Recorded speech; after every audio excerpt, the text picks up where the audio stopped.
Anushka cartoon movie cinema చూడడం అయితే complete అయిపోయింది. ఈ సినిమా స్టోరీ అయితే నాకు కొంచెం ఫ్రెష్ ఫీల్ అయితే తీసుకొచ్చింది. సినిమా స్టార్టింగ్ కూడా ఆ బ్యాక్ డ్రాప్ ఓపెన్ చేసే విధానం, అసలు కార్టీలు అంటే ఎవరు, గాంజా ఈ మాఫియాకి వాళ్ళకి సంబంధం ఏంటి, అసలు ఏం జరుగుతుంది అనేది కొంచెం ఇంట్రెస్టింగ్ అనిపిస్తుంది అన్నమాట. ఆ తర్వాత అంతా కూడా బోరింగ్గా ఫ్లాట్గా వెళ్ళిపోతుంది భయ్య. అసలు సినిమా ఫస్ట్ హాఫ్ చూసినాక నాకు అర్థమైంది ఏంటంటే, మెయిన్ లీడర్ అనుష్కనా లేకపోతే ఇంకో యాక్టర్ ఉంటాడు, అతని పేరు గుర్తు రావట్లేదు, అతను అనిపించింది.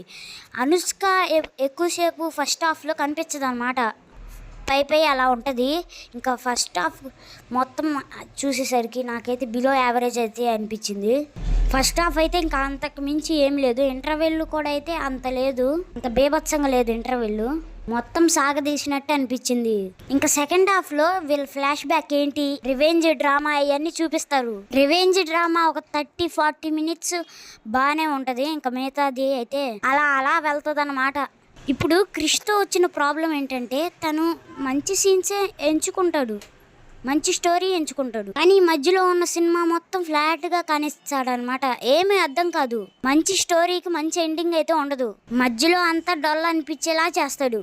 ఈ సినిమాకి కూడా బిగ్గెస్ట్ నెగిటివ్ పాయింట్ అదే అనమాట. సాంగ్స్ అయినా బీజిఎం అయినా మనకంత ఊపినైతే తీసుకురావు చెప్తున్నా కదా.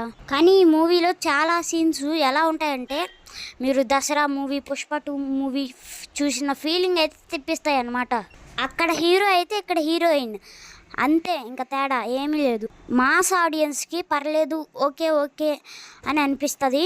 ఇంకా అనుష్కని ఇష్టపడే వాళ్ళకి కూడా ఓకే అనిపిస్తుంది.